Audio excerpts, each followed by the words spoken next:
اعوذ باللہ من الشیطان الرجیم بسم اللہ الرحمن الرحیم۔ لیسن نمبر 8 حروف مدہ ولین۔ کل ہم نے اس کا پارٹ 1 پڑھا تھا، آج اس کا ہم پارٹ 2 پڑھیں گے حروف مدہ ولین کا۔ تو کل ہم نے یہاں تک پڑھا تھا، آج یہاں سے پڑھتے ہیں۔ تو حروف مدہ واو، جیسے یہاں پہ واو ہے، الف، یا، یہ تینوں حروف مدہ ولین کہلاتے ہیں۔ اگر الف سے پہلے زبر ہو جیسا کہ یہاں پہ ہے، یا ساکن سے پہلے زیر ہو جیسے یا ہے، اس کے اوپر یہ بنا ہوا ہے، تو اسے کہتے ہیں ساکن۔ یہ پیش ہوتی ہے، یہ پیش کی طرح ہی بنا ہوا ہے، اسے ساکن کہتے ہیں۔ یا ساکن سے پہلے زیر ہو جیسے یہاں پہ زیر ہے، واو ساکن سے پہلے پیش ہو، یہاں پہ واو ہے اور اس کے اوپر ساکن بنا ہوا ہے، اس سے پہلے پیش ہو تو اسے ایک الف کے برابر کھینچ کے پڑھا جاتا ہے۔ تو یہ تینوں حروفوں کو ہم ایک الف کے برابر کھینچ کے پڑھیں گے۔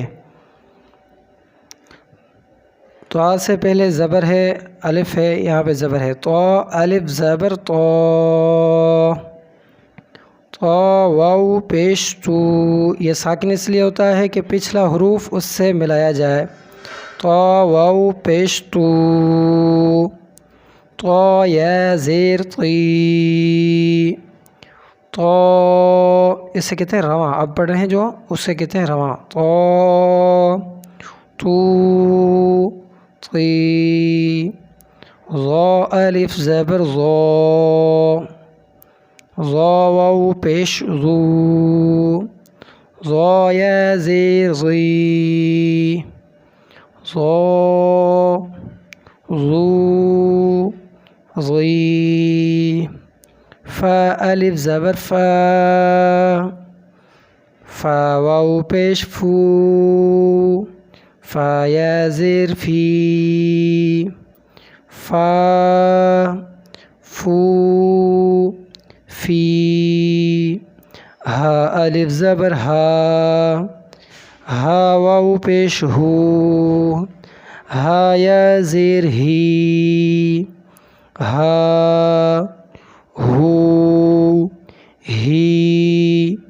یا الف زبر یا، یا واو پیش یو، یا زیر یی، یا یو یی۔ یہ حمزہ ہے، اس کے ساتھ میں الف ہے، تو اسے ہم پڑھیں گے حمزہ الف زبر آ، حمزہ واو ساکن واو کے اوپر ہے حمزہ، کیونکہ یہ حمزہ اس لیے ہو گیا، یہ الف تھا، اس کے اوپر حرکت آ گئی، جیسے ہم نے پچھلی تختوں میں ہم نے پڑھا تھا کہ جس الف کے اوپر کوئی بھی حرکت آئے گی، زبر زیر پیش ساکن، تو اس سے الف نہیں پڑھا جائے گا، اس سے حمزہ پڑھا جائے گا۔ یہاں پہ الف کے اوپر پیش ہے تو یہ حرکت آ گئی، حمزہ الٹا پیش او، حمزہ یا زیر ای، آ او ای۔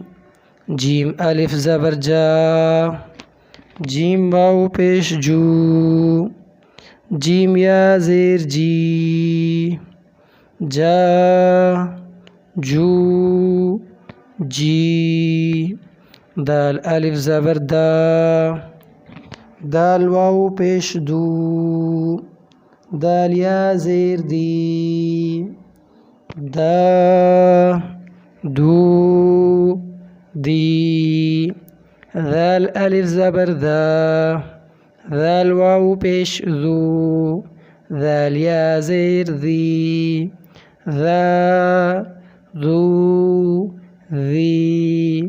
سین الف زبر سا، سین واو پیش سو، سین یا زیر سی، سا سو سی۔ شین الف زبر شا، شین واو پیش شو، شین یا زیر شی، شا شو شی۔ صاد الف زبر صا، صاد واو پیش سو، صاد یا زیر صی، صا سو صی.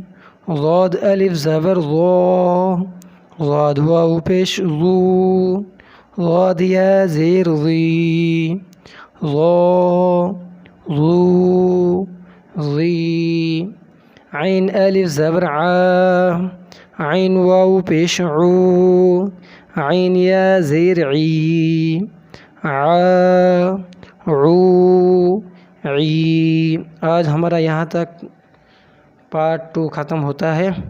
کل ہم پارٹ 3 پڑھیں گے. تو یہ ہماری حروف مدہ ولین والی جو تختی ہے، تختی نمبر 8، وہ ختم ہو جائے گی. تو یہ آپ نے حروف سمجھ لیے ہوں گے. تو یہ جو ہم نے پڑھے تھے جیسے حمزہ الف زبر آ، حمزہ واو پیش او، اسی کے بارے میں نے آپ کو بتا دیا ہے. تو اس کو نہ سمجھ میں آیا تو دوبارہ ریپیٹ کریں، یا اس سے پہلا جو ہم نے لیسن بنایا ہوا ہے پارٹ 1 کا حروف مدہ ولین کا، تو وہ آپ دیکھ لیں. تو یہاں تک ہمارا سبق ختم ہوتا ہے. کل اس کا لاسٹ سبق ہوا. تو مجھے دعاؤں میں یاد رکھیے گا. السلام علیکم ورحمۃ اللہ وبرکاتہ.